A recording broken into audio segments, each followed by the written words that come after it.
Good morning, everyone. Thanks for waiting for me. My computer is evidently crashing in the night and it doesn't recover. I got up 15 minutes early this time in hopes that would be plenty of time, but no, it was not. So I am here now. I apologize again. We were last working on chapter 3. I had given you a lot of the intro to vectors, so I thought today I'd go ahead and make sure I'll work a good, robust vector addition problem and show you the law of sines, law of cosines, and maybe start getting into some projectile motion problems, which are pretty straightforward, but it's just basically working two problems at the same time. That's the nature of projectile motion problems. So just to give you so you can even get started actually on your homework, really conceptually, all you need to understand about projectile motion is you'll find a figure in your book where they'll have a a yellow ball and a red ball, and one of them is shot horizontally at the same instant another one is dropped vertically. So it's shot horizontally at the same time this one's shot horizontally, and then this one was dropped. I'm gonna mix that up, but I think you understand what I'm trying to say. Anyway, so this one that is shot horizontally takes off like this, but it falls, and lo and behold, the one that's not moving left and right also falls at the exact same rate, so that each point in time, those two balls are the same height. That's sort of equivalent to saying if you drop the ball from the height of the end of a rifle that I'm firing, and I'm firing a rifle that I've taken time to make sure the barrel is perfectly level, and ignoring air resistance, the instant the round left my barrel, you drop something comparable in weight, say from exactly the same height, assuming the velocity isn't so high or the height isn't so high that the curvature of the earth comes into play, and that we're actually on a really long, large flat piece of earth, they would literally land at the same time. Obviously a great distance away from each other, but they would land at the same time. So really all you're doing when you're solving a projectile motion problem is you're first breaking up the velocity into an x component and a y component, just like I showed you with vectors yesterday or last time. Then you're taking that initial y velocity and using that to see how long it takes for its initial for its vertical velocity to reach zero. So if you want to know how far along it goes before it gets to its max height, or how long it takes for it to get back to a height of zero, any of those are fine. You can use that to find out that time. With that time, you can then use that amount of time and purely multiply that by the horizontal component of velocity, and that'll tell you how far the projectile went during that time. So that's really the crux of it. You're just you can literally picture an equation for vertical motion that says y equals 1/2, or actually if you want to set up the coordinate system so that it's initially at some height y0, and that up is positive and down is negative, then you'd say y is equal to negative 1/2 gt squared plus v0y, meaning the x or the y component of the initial velocity. And if that's initially upward, then it has to be positive. If it's initially downward, it has to be negative. So plus or minus v0yt plus y0. And you just, that's the only equation. Now the x equation is just x is equal to x0 plus v0x times t. So it's just literally a velocity times time tells you how far it goes. So it's really pretty straightforward. Does anybody have any questions before we get started on doing some vector stuff? Again, I'm sorry for being so pitifully late. I think I ended up being 8 minutes late. Yeah. Yeah, Professor, the practice questions for the online test, it's just the first one, right? Yes. Yeah, but I'd go ahead and make the second one available. So if you guys are chomping at the bit to get started in chapters 3 and 4. Oh, okay. Appreciate it, Professor. No problem. Yeah, so remember, I do online tests about every 2 chapters just to, I don't know, I think that seats in the material a little better once you've done all that work for 2 chapters and you have a test, and then you do another 2 chapters, have another test. So hopefully that'll help you guys. Those tests are on Pearson? No, the practice tests are on the Canvas page. There's a module just called practice tests, and then there's a module called online tests. Don't forget your online test is due for you guys, it's Monday at 11:59 p.m. So, and you get multiple attempts. What you want to do is definitely take that practice test as many times as you can, because I use the same bank that I use for the actual test. And every time you take it, you're going to get a different set of test questions that may appear on the actual test. And in fact, I guarantee no less than 80% of the points on the actual test will come from those banks. I never make up more than 20% of new material on a new test, in other words. Professor, where is the actual test? I'm not sure if there is a Go in online test section. Go in the Canvas, and there will be a section called Online Tests. Has anybody else found it yet? That should solve That the section problem. hasn't been published yet. Yeah, I can't find it either. Yeah, I Thank you couldn't for find Yeah, it. that's what I was telling trying me. to say. That would definitely be a fail on my behalf, but let me get there. How I can, if what I think is wrong, then it shouldn't be but a 2-second check. That's not good at all. Were you able to find the practice tests? Oh yeah, the test. Yeah, you're absolutely right. It's just for instance, I just clicked it and it turned green, and then it reloaded and it turned white again. So there you go. See if it stays this time. Okay, now y'all should be able to see it. And for that, Yep, I see it now. okay. That was supposed to be due January 31st. I wanted y'all to have all this week to do it, so I'm pushing that date back since it didn't come available to you guys. Still try to get it done this weekend, because giving you 2 extra days in the week isn't forget. So I'm going to say now, instead of January 31st, I'll change the date to, you guys meet on Thursday, so I'll say February 2nd.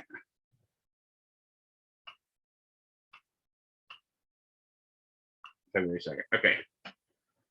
So now y'all have confirmed you can see it, and I made it available, and I did check. Let me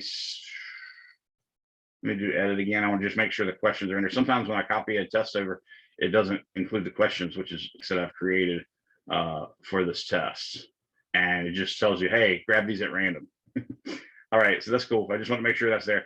So now you guys know that you can definitely take the test. I would recommend you still try to take it by Monday, 11:59 p.m., but I'm giving you an extra 2 days just in case you wanted more time to prepare.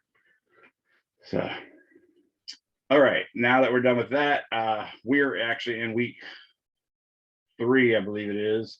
And I've got to make these things available. And this is where, right over here, this My Lab and Mastering, that should be how you get to your homework. But I'm going to be filling in, I haven't been doing it yet, but I'm going to be filling in these weeks with, since this was chapter 2, and week 2, there'll be chapter 2 homeworks here, and week 3 will have chapter 3 homework, so on and so forth. But I just wanted to make sure you guys knew that My Lab and Mastering thing on the left-hand side is how you can get to it. I know some students are trying to get to it through the syllabus and other things, and I don't even know, that seems like magic to me, because I never put anything in that syllabus link. And somehow there's a syllabus in there from I don't know when, and I don't know how to get rid of it. So I apologize. I'm going with magic. Oh, by the way, ain't that cool? 3 words of wisdom. And so you got a little Nice. That's cool. All right. So let's get back to seriousness now. Okay. So what I'm going to do is I'm going to make up a vector problem. And I'm going to use this special triangle. So I want to draw for you the special triangles first, just to remind you what they are, because they really come in handy when I'm solving physics problems or making up physics problems, because I don't have to rely on you guys or my ability to do a quick calculation without making a careless mistake. It just allows us to do arithmetic instead of needing a calculator. So one of the special triangles is the 60, 30, 90. So this would be 30 degrees. This would be 60 degrees. And then opposite the 60 degree is the big side, which is the square root of 3, which is about 1.73. Okay. Opposite the small one is the small side, which is 1. And then, of course, if you take 1 squared plus the square root of 3 squared, you get 4. Square root of that is 2. So this side is 2. So that's one of the special triangles. Another special triangle is the 3, 4, 5 triangle. So opposite the 4 is the bigger angle, which is 53.1. I'm going to double check that because I just made that mistake yesterday. Yeah, 53.1. And this is 36.9 degrees. So if you see something like 37 degrees or something like 53 degrees, I'm probably talking about a 3, 4, 5 triangle. And then the other one, of course, is the 1 square root 2, which is approximately 1.414. And this is 45 degrees. Obviously, that one's also 45 degrees. So I'll put a little mark right there. And of course, these are your right angles. So those 3 special triangles make me allow me to do math without having to use my trig functions of my calculator. Because you can see, like, for instance, the sine of 53.1 is 4/5, which is 0.8. Or the cosine of 53.1 is 3/5, which is 0.6. The tangent of 53.1 is 1.3333. Okay, so cool stuff like that. So let's imagine that we're asked to add the following vectors.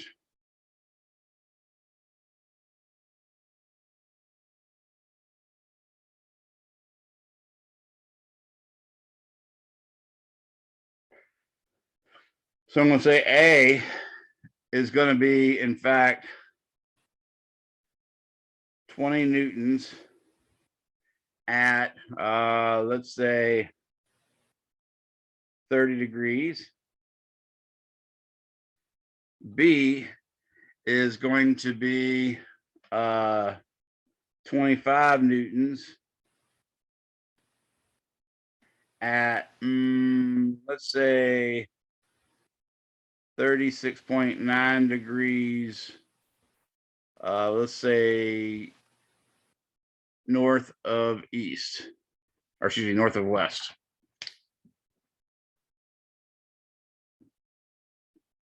So I'm trying to show you a bunch of different ways to indicate direction. So that's north of west, NOW. C vector is going to be 28.28 newtons at, let's say, compass heading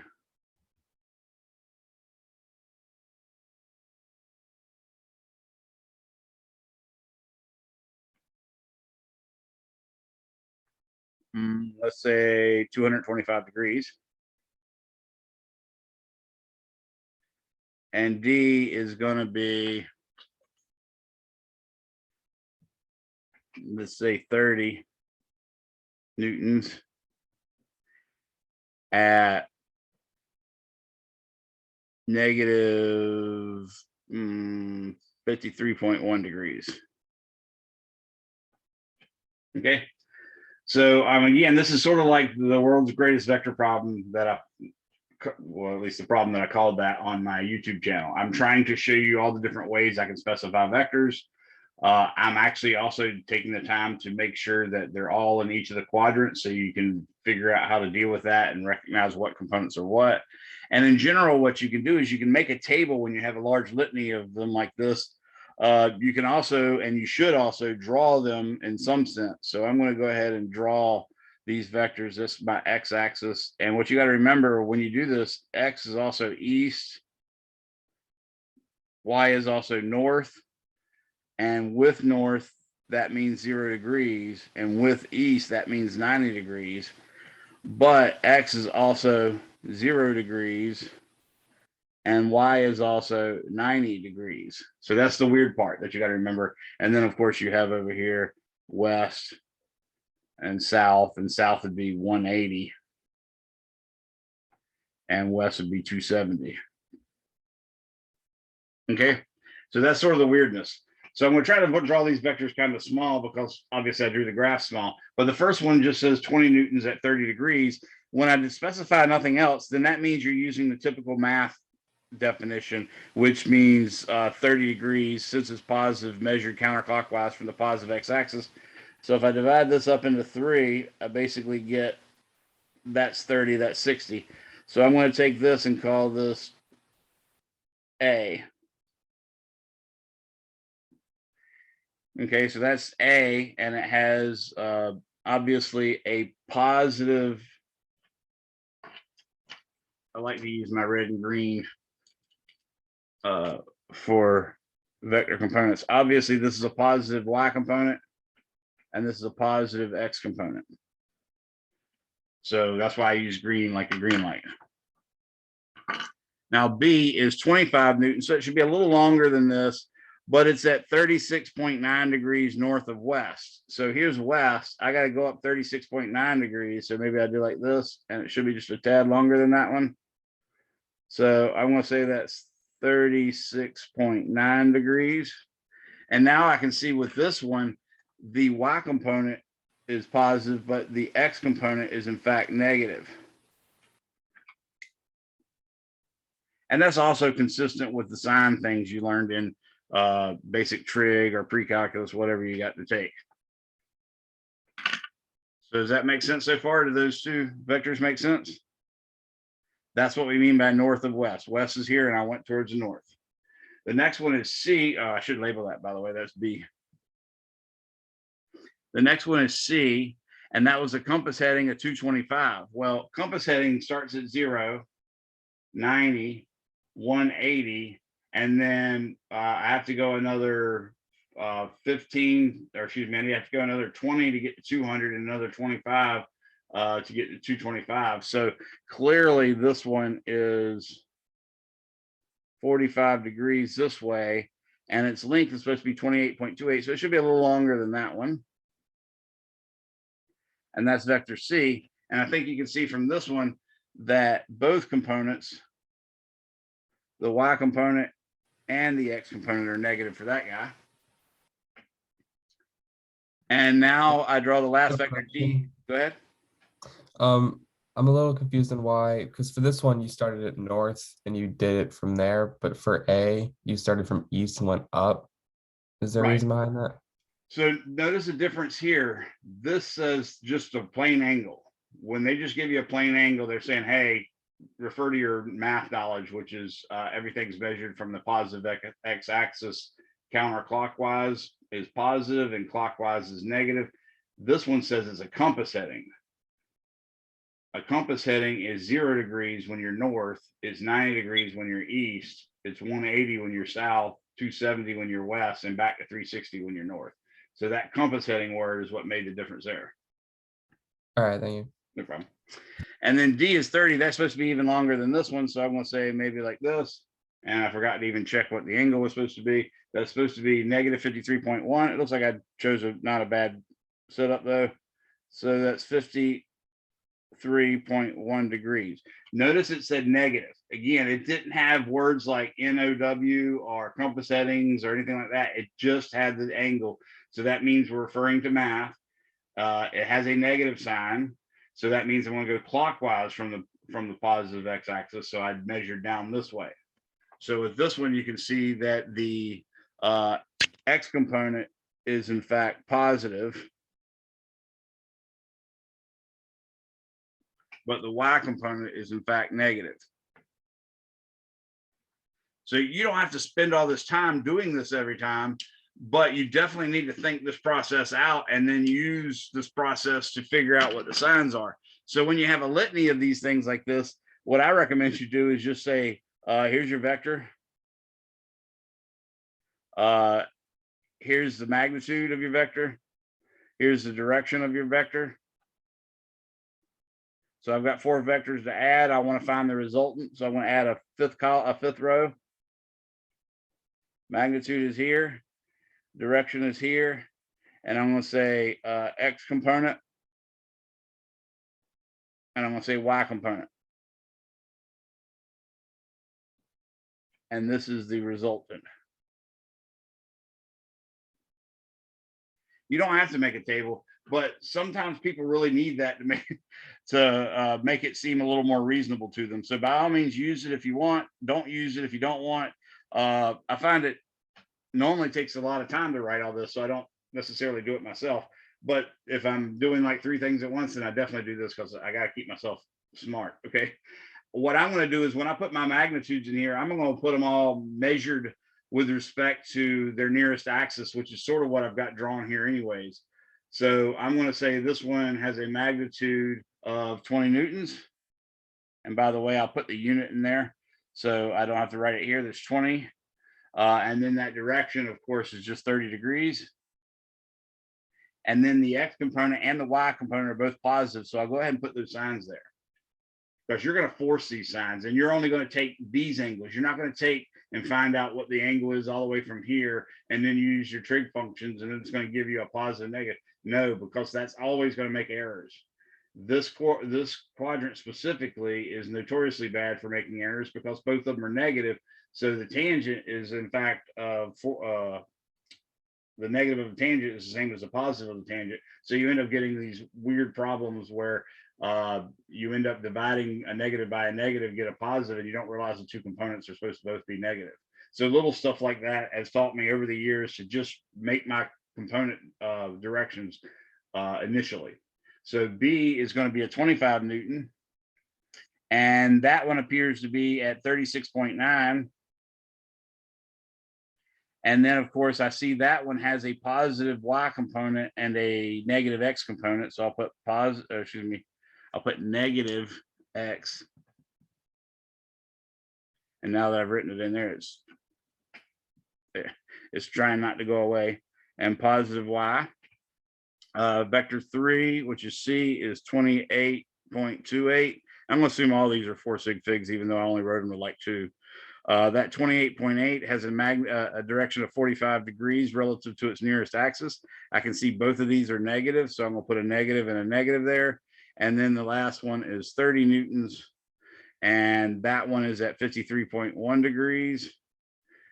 Again, if you took the time to figure out what these angles are, measured counterclockwise from the positive x-axis, then you could blindly use formulas like the X component is the magnitude times the cosine theta, and the Y component is the magnitude times the sine of theta. That would actually work, but like I said, trusting that for your signs is going to lead to mistakes, so don't do it. I've got some chat going on, so let me see what's going on down there.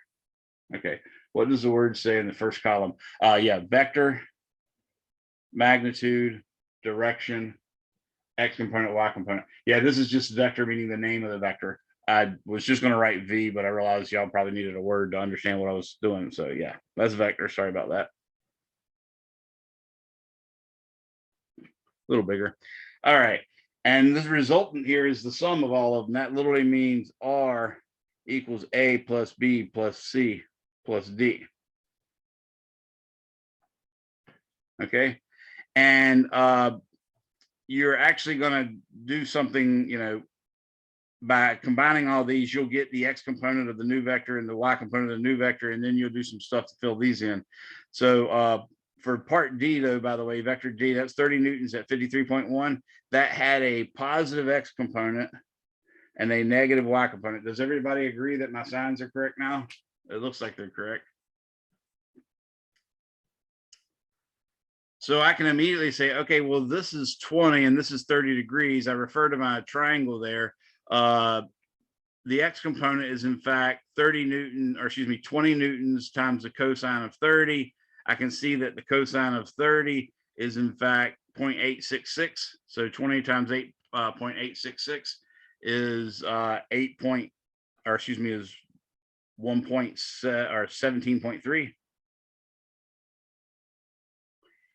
And the Y component is, of course, 20 newtons times the sine of 30 degrees. And you can see the sine of 30 degrees is 1/2. So that's going to be 10.00. Again, I'm assuming everything has 4 sig fig, so I can put 2 decimal places on that. B is going to be 25 newtons at 36.9. That means my 3-4-5 triangle. So clearly I've multiplied all these by 5. Because 5 times 5 gives me 25, which is the hypotenuse. And then this would be 20 and this would be 15. So with that in mind, I know this is the 36.9 degrees. So that's opposite the small one, which is the 3, but 3 times 5 is 15. So I'll say 15.00. And then, of course, the cosine of 36.9, you can look at that. That's 4/5. So that's going to be 80% of it, but it's technically just 4 times 5. Which is 20. Again, y'all can check with your calculator, and I hope you do check with your calculator because I'm notoriously bad at making random errors when I'm talking in real time. So please check that you get the same answers I do. And that's 1.73. I think that should be square root of 3. Let's see what that is. I think the next digit is 2.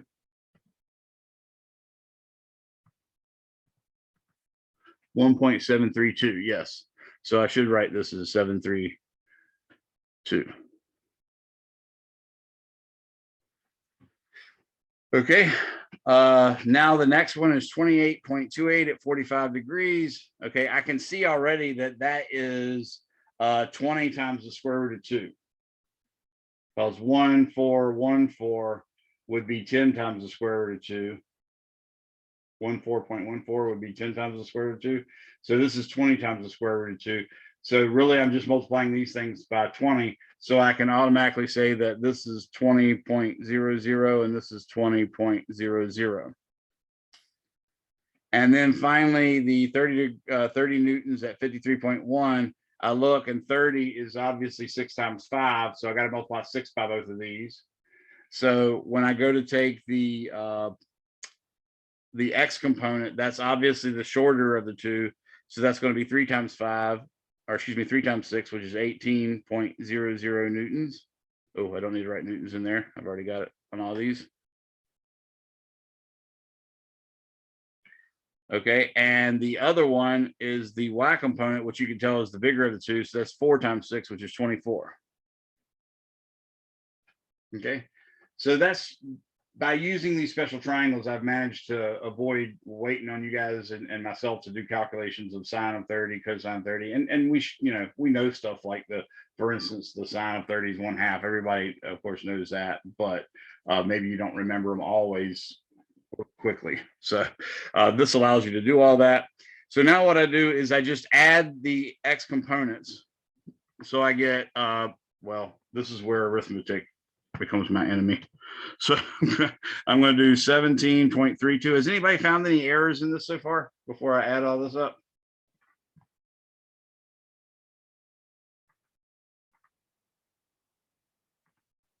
So I did 17.32 minus 15 minus 20 and plus 18. And that gives me 0.32.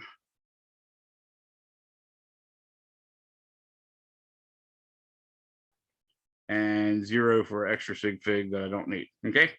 But it is positive, so I've got that problem.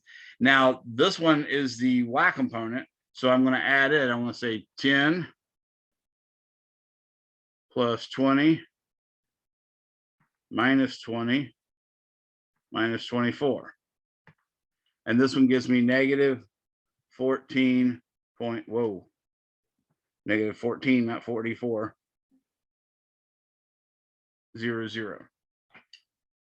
So now what I've got to do is reconstruct my vector. Now, in principle, what this means is I could have given you A is equal to 17.32 newtons I hat plus 10.00 newtons J hat. And this one could have been given you negative 15.00 newtons I hat plus 20.00 newtons J hat. So I could have done all that with the fancy I, J's, and K's. If I'd given you these in this form, it would just be easy. You just automatically add this, because it looks like they're like terms, right? The I hat looks like a variable, and therefore it's like only like terms can add. So obviously you'd never try to add that with that or with that. This one would be, of course, negative 20.00 newtons I hat. And this would be minus 20.00 newtons J hat. And this one would be 18.00 newtons I hat. And this would be minus 24.00 newtons J hat.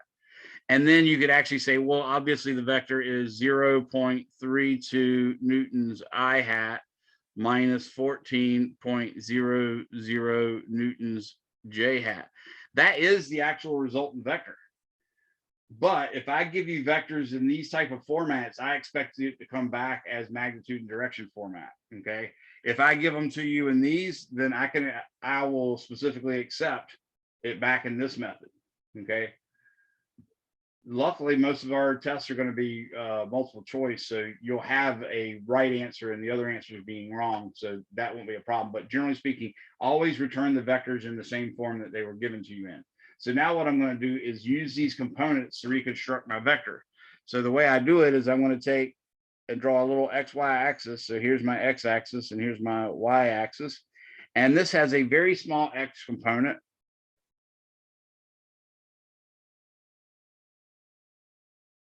.32 newtons. And then it has a quite large negative Y component.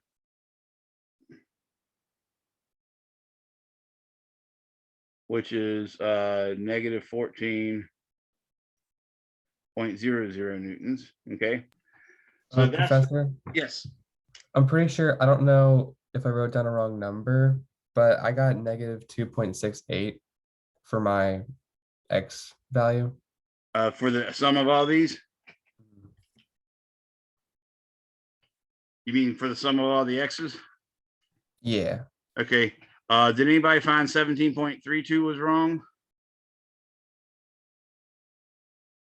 Did anyone find negative 15 was wrong? About negative 20 or positive 18? So I'm going to add it again. I see it on my calculator. That's sort of why I like these calculators with the big screens. I can see that I did do 17.32 minus 15 minus 20 plus 18. The weird thing is it gives me in engineering notation. So I don't know why it didn't just leave it as 0.320, but that's what it's saying. So let me try it again just to make sure I didn't do anything wrong. 17.32 minus 15 minus 20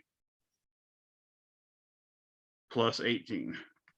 Professor, I think it's because without showing up, the 18 looks like a 15. Oh, okay, gotcha. So that somebody might have mistaken this for a 15. Yes. Yeah. Okay, gotcha. No problem. Sorry about that, folks. And I thought I was writing pretty good size, but I guess I wasn't. Feel free if you can't see anything, guys. It's, you know, I'm ripping you off. So make sure you let me know. I'll gladly move it closer to the screen. If y'all want to take a shot of that, a screenshot of that, that's fine. But that shows you basically how all of this is worked out. Okay. You probably noticed the trend. You almost always use cosine for the X component. But notice by doing stuff like this, I would have actually used cosine for this guy for the Y component. That's why I tell you, just use the smallest angle and don't blindly apply a formula like magnitude times sine theta is the Y component. Don't do that, or you're going to run into a lot of problems. Now that I've got this drawn, I'd say somewhat to scale. I know the vector is going to look like this. It's obviously going to be in the fourth quadrant. And I'm going to calculate this angle right here, which is actually going to be a negative angle. Notice I'm measuring clockwise from the positive x-axis. So first off, I can use the Pythagorean theorem to calculate the resultant's magnitude. So R vector magnitude, remember that's one way we can write the magnitude of a vector, but we can also just strip it of the vectorness by just writing the R without the vector symbol over it, and then write square root of 0.320 newtons. I'm just putting those units in to be pedantic. Negative 14.00 newtons squared. So now I'm going to do that with my calculator. I'm going to say 0.32 squared plus 1/4. Notice the negative is going to be in the parentheses. So you're never going to have a minus under the square root when you're doing solving for the hypotenuse. Okay. If you're solving for the other ones, you can, but not for the hypotenuse. So when you're reconstructing your vector, you should not ever subtract something from something else. Okay. I'm going to square the 14. I get 196. So it's the square root of 196.102 newtons squared. And now I take the square root of that, which I can just do by control square root, control answer. And that gives me, lo and behold, probably what you hopefully expected to some extent. So you can see it does actually play a role. The 0.34 played some, or 0.32 played some role, but it's so small compared to the 14. The 14 is essentially the length. Remember, this is literally 0.3, and then this is, you'd have to multiply 0.3 times what? 0.3, which is 3/10. You'd have to multiply that by 10/3 or 3.3 roughly, 3.33 to get it just to 1. So then you're going to multiply that by 14. So it's literally like 21 times larger. So this thing really is not that scale, but that's what this is telling you, is the magnitude is essentially the magnitude of the 14. So I'm going to write this as 14.00. Okay. Now the direction is this angle phi. And normally what we do is we take phi as the inverse tangent. And the reason why we consistently do the inverse tangent is when you're adding a bunch of vectors, you normally get the x and y components, which are the x component is the adjacent angle and the y component is the opposite angle. So they're all automatically in the form of tangent. So why not use inverse tangent? So the opposite in this case is 14. Notice I didn't use signs anywhere. I didn't put any of these signs for angles or anything like that in the trig functions, and I'm not doing it now either. So 0.32, the units just cancel out there, and I'm going to take my calculator and say trig function inverse tan of 14 divided by 0.32, which I think you can see is probably going to be pretty darn close to 90 degrees. And in fact, we get 88.7 or 88.69 degrees.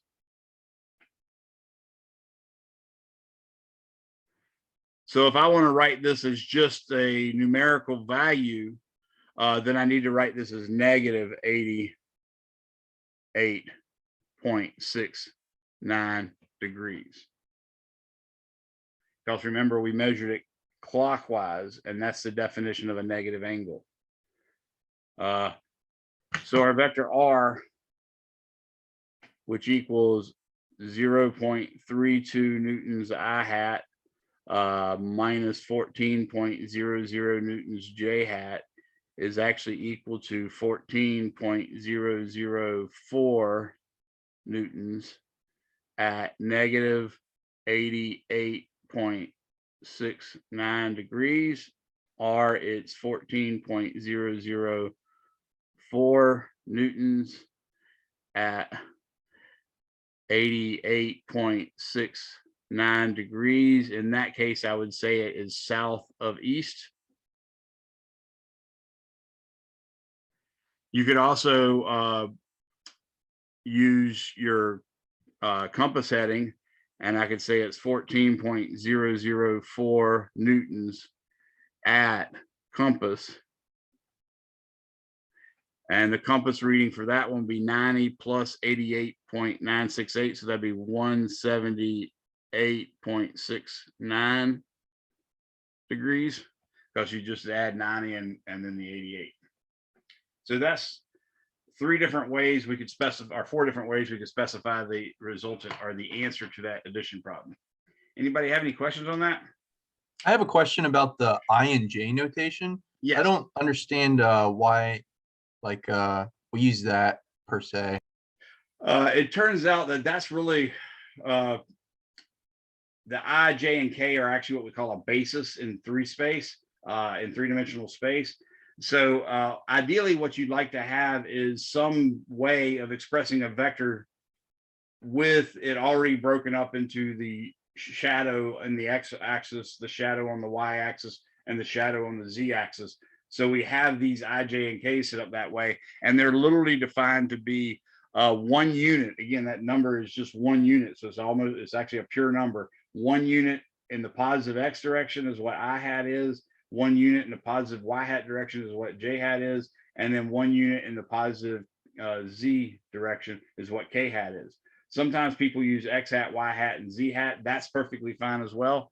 So it actually is a natural, sort of the natural basis for a coordinate system. And in fact, it's so important that every coordinate system you make up has their own sets of hat vectors. So I have a question then. Yes, go ahead. So could I just write X and Y, since it's easy for me to like visualize that and then put the hat over it? Is that Yeah, cool? absolutely. That's why I tell people that, because I used to always say it's kind of arbitrary. They use I, J, and K. So I always wrote Thank X you. hat, Y hat, and J hat. I mean, X hat, Y hat, and K hat, or Z hat, excuse me. And then when you get in math, like if you take a linear algebra, they'll call it E1 hat and E2 hat and E3 hat, because there is a natural basis that comes out of these coordinate systems that you can define and use to get back and forth between I, J, and K to, you know, R hat, theta hat, and phi hat. Does that satisfy your question, sir? Yes, sir. Thank you. No problem. Anybody else have any questions about how that was done? Just rehash, like I said, if you were so inclined to convert all of these angles to, you know, angles that are positive measured counterclockwise from the positive x-axis, this, for instance, would be 180 minus 36.9. Do the math. You could just stick that in there, and then, or excuse me, stick that in there, and then the formula would be 20 times cosine of that degree of that angle gives me this, and this one would be 20 times the sine of that angle gives me this. But like I said, doing so often gives you an erroneous sign. So I don't advise you to do that at all. I do advise you to look at each one, make sure you agree with what the components look like, that they're positive, negative. By drawing it like this and specifying the components as positive and negative, and then doing it again when you put the signs in here, that gives you a double check to make sure you got all your components in the right direction. Okay, so remember, components can be negative, but magnitudes are never negative. These are never negative. Okay. All right, so I think that's enough regarding just blatantly adding vectors, but there's also something called the law of sines that comes in handy. I actually do use law of sines quite a bit. I hardly ever use the law of cosines, but I started using it more once I figured out a way of making it make sense to me. Okay, so really what you have is when you have a triangle that's not a right triangle, let's say like this is the angle alpha, this is the angle beta, and this is the angle gamma, then this would be side A, and this would be side B, and this would be side C.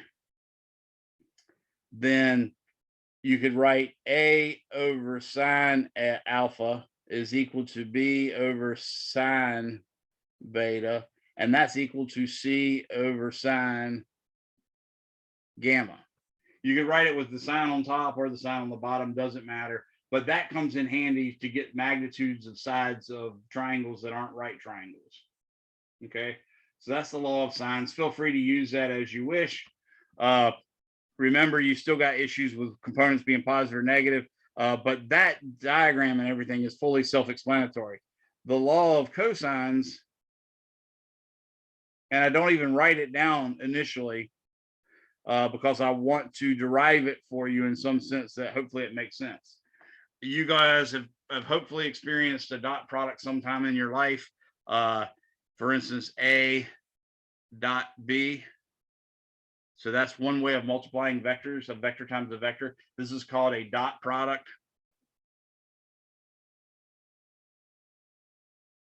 But it's also called a scalar product because the answer is a number.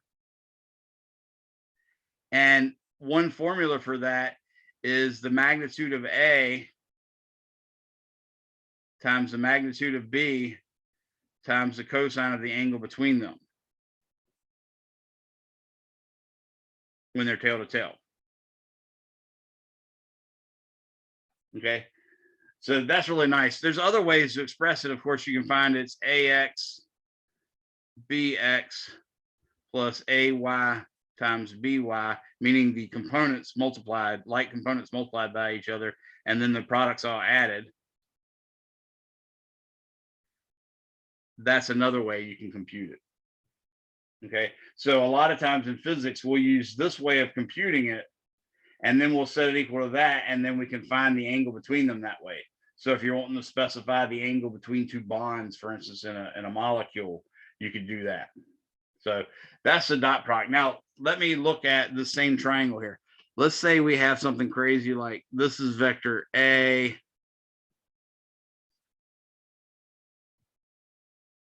and this is vector B. Then we know vector C, whoa, the paper moves just enough to make me look like an idiot when I try to draw a straight line.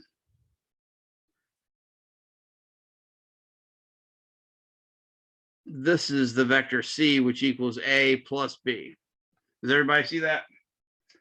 When I look at a triangle this way, this makes it make sense to me. Notice I can move this vector A and put it over here.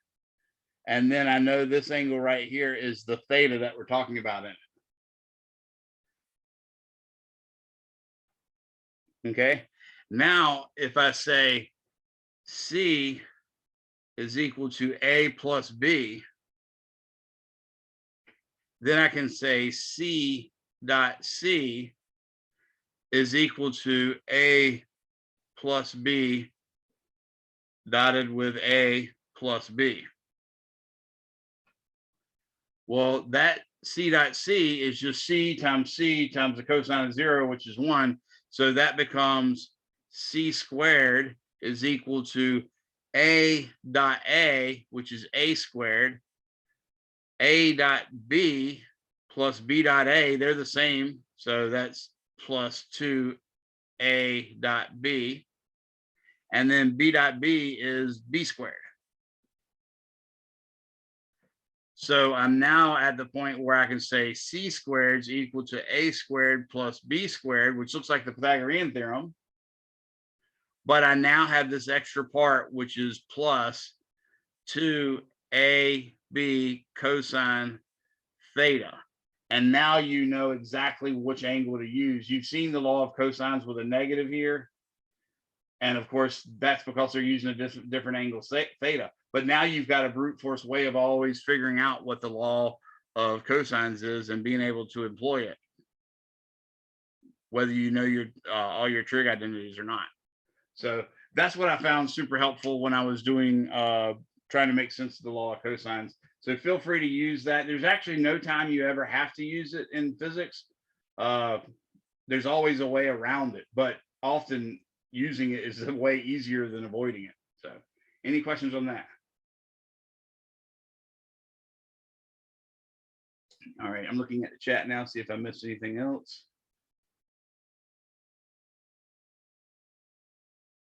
Did Silas, did anyone get a different X? Justin, you and Silas, what did y'all get? Negative 2.68? Yeah, we figured that one out. Oh yeah, that was the one where y'all thought I'd written 15 instead of 18. Gotcha.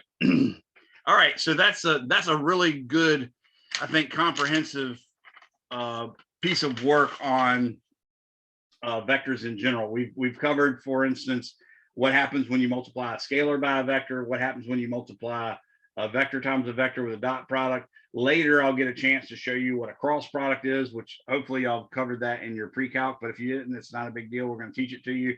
And I'll warn you ahead of time, if you're in physics and engineering, the math that you'll be learning will consistently be taught to you by your physics and our engineering instructors way before you get to the math class teaching you what you wanted to learn. So for instance, I studied general relativity, and I also took a course in differential geometry, which is one of the major components of general relativity. And like day one of my general relativity course, we're doing, well, maybe it was day two, we're doing covariant derivatives, which it turns out there's a bunch of different types of derivatives. They're not just the one that you're used to. There's a bunch of different types of derivatives. There's Lie derivatives, covariant derivatives, all sorts of stuff like that. But either way, we were doing that on like the second or third day of class, whereas I got to covariant derivatives on the last day of the semester in my differential geometry class. So that's going to happen over and over, especially in 242. So just be aware that's going to happen. And whoever gets to it second. So if I teach you, for instance, a dot product after you've already studied a dot product, you're probably going to say, wow, I really understand it now. And it's not necessarily because I did any better than the person before me. It's just now you've been exposed to it twice and maybe you saw it in a physical context. So just keep that in mind. Now, as far as projectile motion goes, here's a typical projectile motion problem. Remember, you're free to put your coordinate system anywhere you want to, and your X and Y and Z axes, even if you do that, are free to go anywhere you want them to. I'm going to imagine someone throwing something off of a cliff. Okay. And I put Z up there, and I don't know why. I think because I said this, the word Z, that's going to be a Y. Okay. So what I'm going to say is basically, this is my initial velocity. We're going to call that V0. Okay. This is my initial height. I'm going to call that Y0. You can see my initial position is technically X equals 0. But I could have, moved this cliff over this way and said my initial position was -4 meters or something. This will have an angle theta. So if I zoom in on that,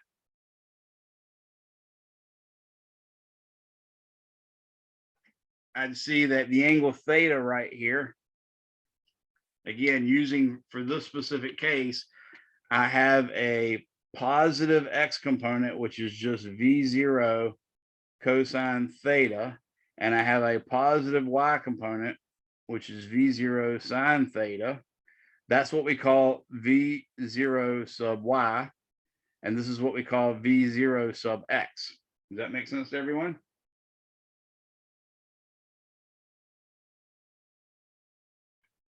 Now, what's going to happen is this projectile, whether it be thrown or whatever, we sometimes have to take into account maybe the height of the person throwing it or the height of the mount of the gun that's shooting it. Whatever you're doing, you always got to pay attention to the wording to find out, where that is relative to the rest of the ground. I'm saying this was shot off a cliff whose height is Y0, and it ultimately follows a parabolic path. And I'll show you a proof of that being a parabolic path. And you might want to know something like this R, which is the range.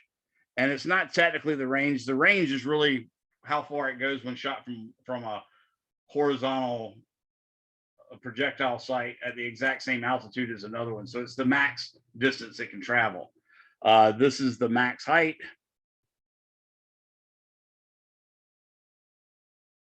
And they often want to know things like final velocity, the time in the air, so call it hang time. They want to know the range. They want to know the max height, all sorts of stuff like that. Now, given that I drew my coordinate system this way, I automatically know that A vector is just negative G J hat or negative G Y hat, whichever one you wish to call it. Okay. In other words, if we're ignoring air resistance, there's not going to be an X component of acceleration. It's not going to speed up or slow down. And this is supposed to be vertical. I didn't draw it that well, but y'all see what I'm talking about. So that's just our acceleration. And you can see acceleration only acts in the Y direction. Now, we had some equations we learned, and the best one, in some sense, was the X is equal to 1/2 AT squared plus V0 T plus X0. So we also could render that in Y, and we say Y is equal to 1/2 A sub Y. Now I have to subscript this X, T squared plus V0 Y. Now I have to subscript this X times T plus Y0. Okay.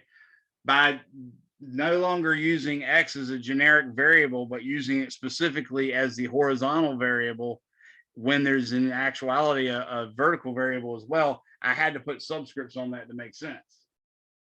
But this right here tells us that this term is 0. And this diagram suggests that this term is 0.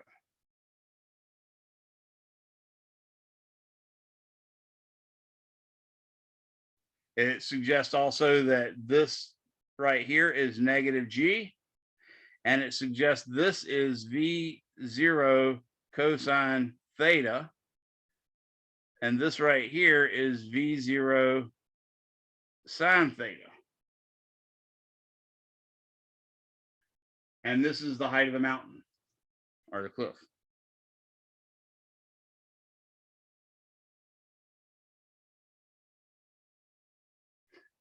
So in principle, we can create a vector, and we normally use the letter R to represent a position vector. but you could also in some sense call it like that. That would be acceptable. A lot of books use that as well. But what I would do is say, okay, well, this gives me my x as a function of time. So this is just going to be V0 t times cosine theta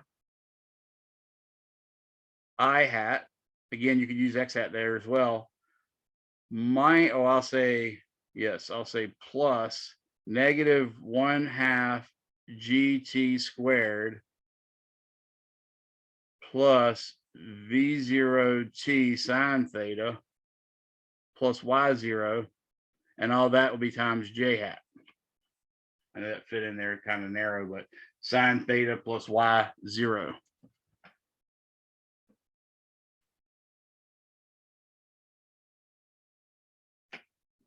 So those of y'all can see that. That's t times the sine of theta plus Y0, close parentheses, and then there's a j hat on the end. So for this particular problem, this is the general position as a function of time. You can just, if I give you theta and V0 and Y0, you could just throw all these numbers in, and for each unit in time, you could point out an actual dot on this thing for that amount of time. Right? That would actually give you it. And if you want to know the velocity at any time, you'd say V is equal to dr dt, or you could say it's equal to dx dt if you were using that notation. And you can see what happens. This is just going to become V0 cosine theta I hat. Notice there's no changing of the x velocity. That's what I keep telling you. The x velocity is going to be a constant. It's almost like you just follow the shadow as something flies by at a constant speed. And then this one, when you take the derivative of it with respect to time, you get negative gt plus V0 sine theta. And that's in the j hat direction. And if you want to know the acceleration, you take dv dt. Well, obviously that's just 0, and I get negative g j hat. So that's sort of the most generic way you can work it. And in some sense, that always works. You can just make sure you include the x0, then it works for all coordinate systems. I just chose the x0 equals 0. Now, what I'm going to do is solve projectile motion problem, but I'm going to solve it for the more typical firing it from ground height and letting it land at ground height. So let's do this. I'm going to draw a bigger coordinate system. This is going to be my x-axis. This is going to be my y-axis. My initial velocity, I'm going to say, is V0, and my angle is theta, and I'm going to work it just in terms of those. Okay. Now my trajectory is going to be this. And I still made my x-axis too short. Okay. What I'm going to ask for is H max.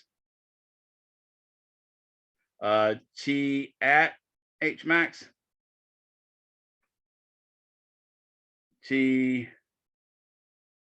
there as well. V final, the vector, there as well. And R equals question mark. And I think that's good enough. Okay. So in doing so, I can first say, okay, well, what happens here is the x component of velocity is just V0 cosine theta, and that doesn't change at all. So you've got a vector that looks like this.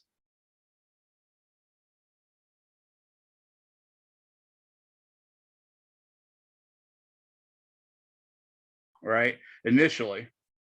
But this one has a component that's decreasing by gt.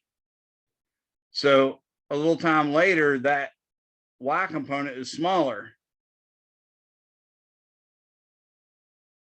but the x component is still V0 cosine theta. Right? So what you're seeing is this vector, when it gets to here, in fact, it's all horizontal.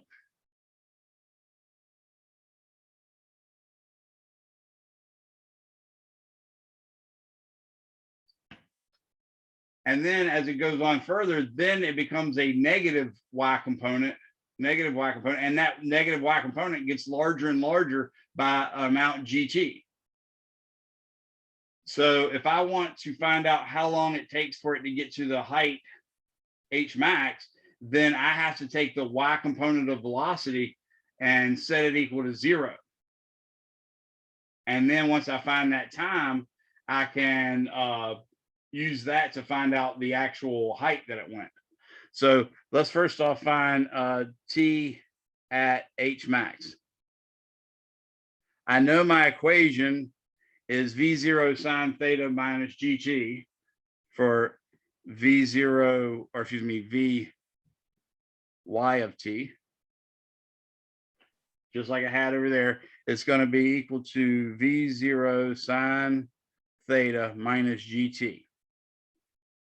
If I set vy of t equal to 0, then I get 0 is equal to v0 sine theta minus gt, which tells me t is equal to v0 sine theta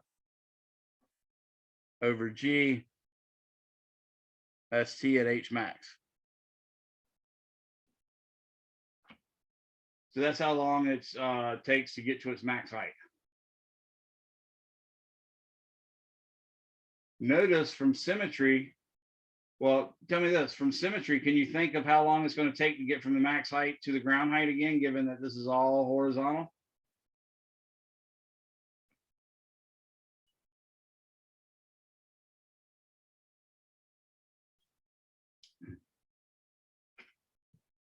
Would anybody argue with me if I told you this is the half the amount of time it spends in the air and this is the other half? So you can argue just from symmetry that t hang time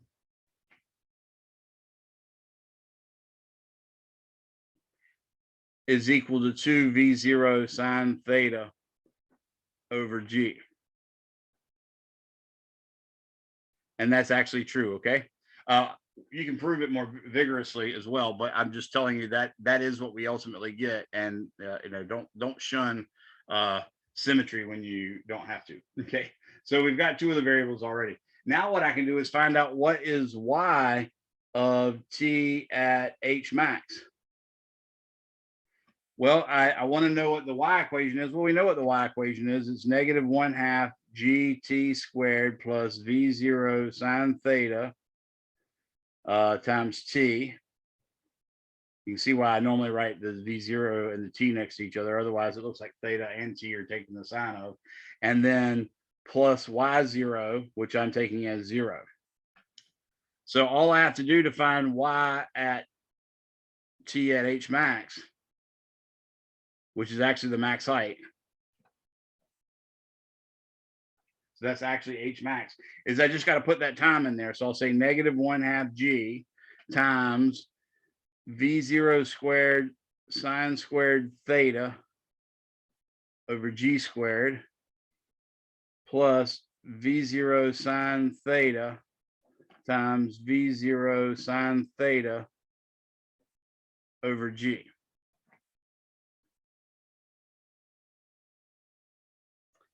You can see this is going to give me this g squared down here is going to cancel out that g up there, and I'm going to get, in fact, a single g in the bottom. So and not only that, I'm going to get a single g in the bottom from this. So I'll get v0 squared sine squared theta, that's from this term, over g minus v0 squared sine squared theta over 2g for that one. So I can synthetically multiply by 2 divided by 2, and now I have a common denominator. And in fact, 2v0 squared minus v0 squared is just v0 squared. So I get v0 squared sine squared theta over 2g, and that's the actual h max. So again, if you're just talking about how firing from a ground height, or what you're calling your origin, is the height that it was fired from, and you want to know how much higher above that it's going to get, this is your formula: V0 squared sine squared theta. If you wish to know how long it takes for the total travel, so T hang time,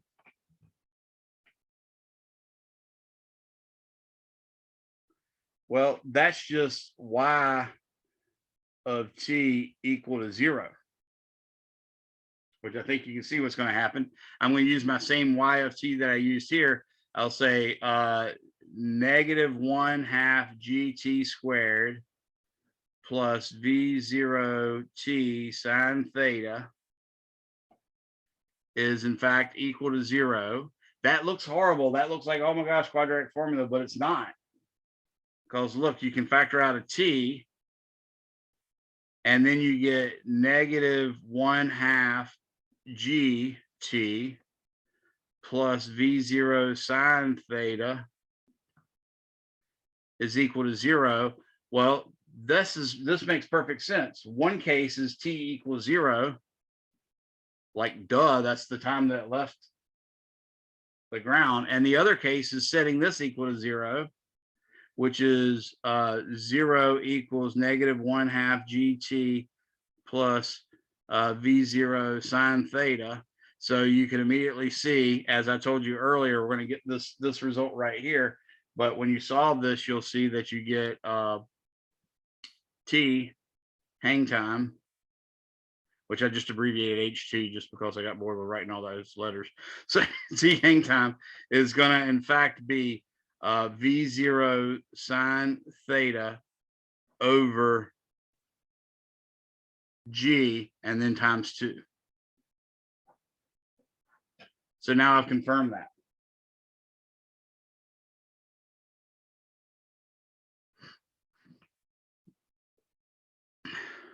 Any questions on how that was done? So I'm doing all this with symbols, so these answers can be used over and over again for any problem launching from the ground, landing at the same height. Now, if I want the range is just R equals X of T hang time, which I abbreviated HT before, so I'm doing it again. Well, the X equation, remember, was just basically V0x, which is V0 cosine theta times T. So all I got to do is multiply V0 cosine theta times T hang time. So I'm going to say it's equal to V0 T hang time, which is 2 V0 sine theta over G times cosine theta. Well, that's all well and good, but you've got a 2 sine theta cosine theta. And if you look in the back of your book, if you actually have that print copy, that reminds me, I need to take pictures of the inside covers of the book and put them on canvas for you guys. But there is a trig identity that says the sine of 2 theta is equal to 2 sine theta cosine theta. So we turn out getting the range is equal to V0 times the sine of 2 theta over G, because the identity is sine 2 theta is equal to 2 sine theta cosine theta. So that's the actual identity I used. Sorry, that was out of the screen. Sine of 2 theta equals 2 sine theta cosine theta. So if I pull that cosine, that sine, and that 2 out, I can just, and this is VO squared, by the way, I can just replace those 3 factors with sine of 2 theta, and that's the actual range formula. And because it's 2 theta, that's kind of nice, because what you know is sine of theta as a function of theta looks like this for up to 2 pi.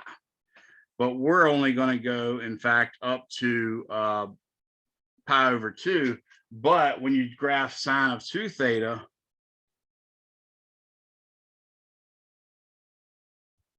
then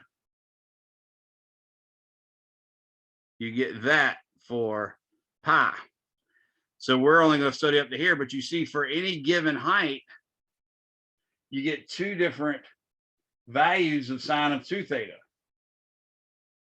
Unless you're at sine of 2 theta equal 1, which is the max distance it can go. So the total max distance it can go, if everything's designed right, you've basically shot it exactly 45 degrees, then the answer is just V0 squared over G. But for all other distances, you have a low trajectory and a high trajectory. For instance, you've probably seen the horrible free throw shooter Shaquille O'Neal shooting a really low trajectory free throw because he sucks at free throws. Whereas you see a better player, Michael Jordan, LeBron James, well, just about anybody other than Shaquille O'Neal, you'll see them taking a high arc to make a free throw shot. They're actually using this angle. There's more room for error when you use a high angle because it can bounce off the rim, back off the backboard, and then back on the rim again. Whereas when you're going at a low angle, it's pretty much always just going to bounce off the backboard or the back of the rim, which is going to make it go right back to you. So that gives us some analysis. It basically shows that, yeah, the ideal angle without air resistance is 45 degrees, and everything else you have 2 angles for. So that's it. We've actually done everything I want to do for today. You have all the tools that you need now, believe it or not, just by seeing this. You have all the tools you need to solve all the problems. The test is technically was supposed to be due by Monday at 11:59. I did move it to Wednesday. I would suggest you use this weekend to get it done, though. Everybody have a great weekend. Stay safe. And I will wait for the last person to leave or till I have to go to my next class. Thank you, Professor. You're welcome. So, Everybody quick come. question. Go ahead, sir. Were these equations pretty much what you could do for the homework that was due last night? I thought I changed that. You talking about for chapter, was it chapter 3? No, just for chapter 2, because it Okay. seems like, I don't know, it might be different kinds of questions, but I feel like I didn't have the equations I needed for it, and I was always having to figure out what equation I could use for each problem. Gotcha. Is there like a way you could write down those equations, like just from chapter 2, I guess? Unless these apply. Yeah, if you look actually at the end of the chapter, it usually has a synopsis of the equations that were used. But the other thing you can do is just go through chapter 2 and just look at any equation that has a parenthesis 2 dash something. Any of those are fair game. I wrote them all down when I did the derivation of the kinematic equations, and I could write them down again right now if you'd like. But they're basically, Yeah, that'd be awesome. so what we found was V average, which is x minus x0 over t. We also found the average speed is just distance divided by time taken. We then found the velocity is actually dx over dt.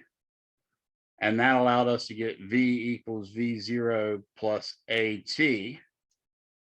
And then we actually found that average acceleration is v minus v0 over t.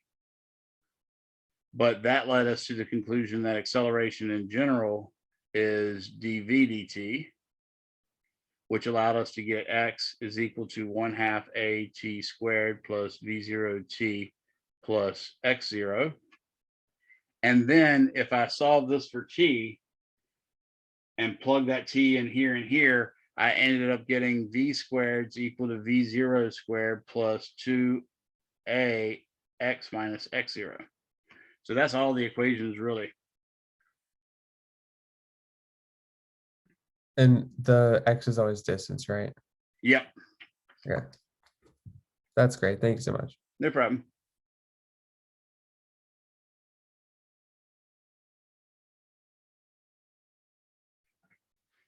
Anyone else? Anyone else but me? Yeah, Professor, I have a quick question. Go ahead, Milo. I was wondering if I'm trying to get some kind of understanding on like what I did for the lab 1. Okay. If I can get any help with that, because I see like, so there was 3 things that I guess you said that I did a little wrong with or whatever. One of them was the partners. I didn't even know we were supposed to write the partners until lab 3. I had the same lab partners for, Yeah, Huh? I didn't take off for that. That was a note I gave everybody just to remind them, hey, from now on, you're supposed to have your partners. I didn't take off for that. I only took off for like, if someone didn't express their units, or if they didn't do a calculation they're supposed to do, show a calculation they're supposed to show, or they left off Yeah. a part. But you can completely redo it for up to 90% credit.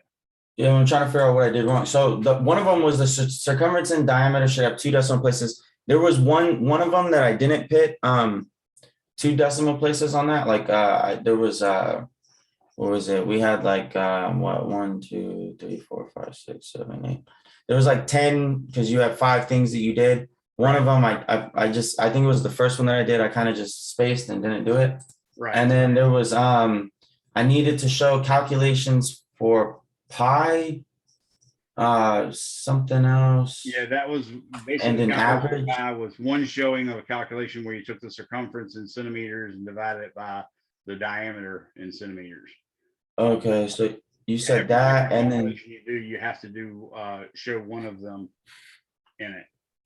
okay, because it said something for that, and then it said for an average or something. So like each one of them, I didn't do.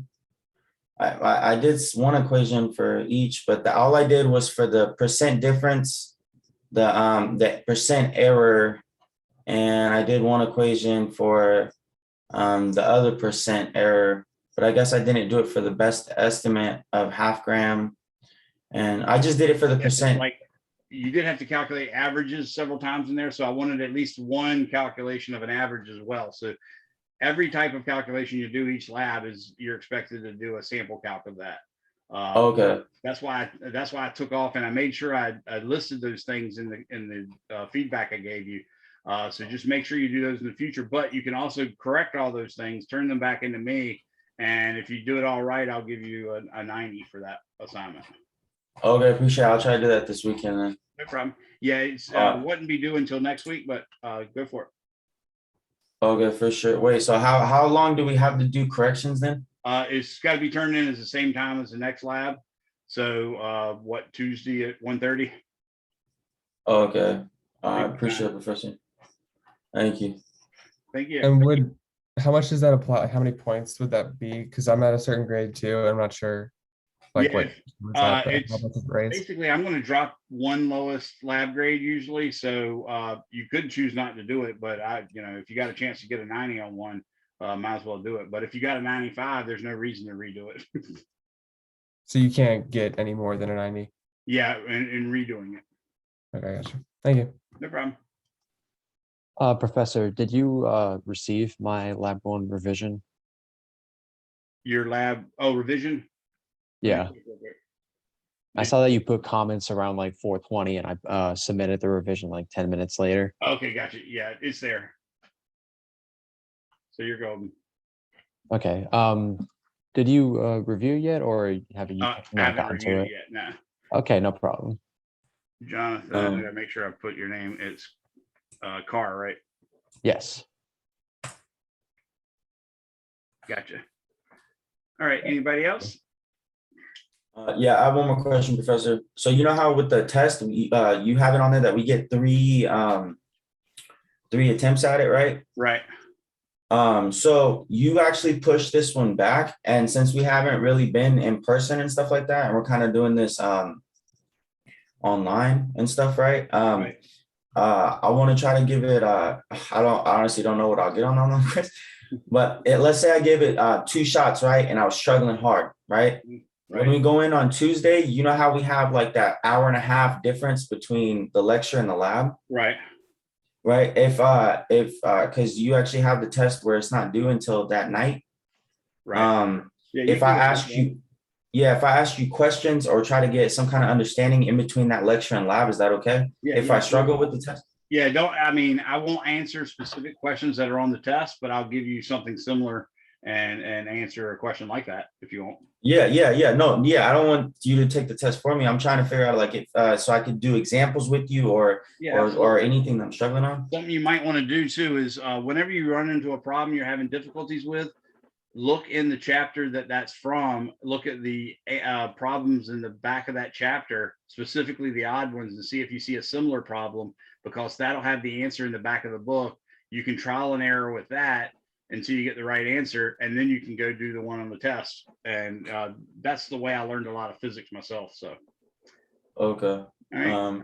So when you're saying you're going on the book on the my lab and mastering, you go to the very back and there'll be like the questions back there. The end of every chapter has questions. So each chapter has usually like 100 and some questions, and the odd ones have the answers that are in the very back of the book. So you can even see the actual answers, and they're mostly correct. Occasionally they'll have an error in them, but they're mostly correct.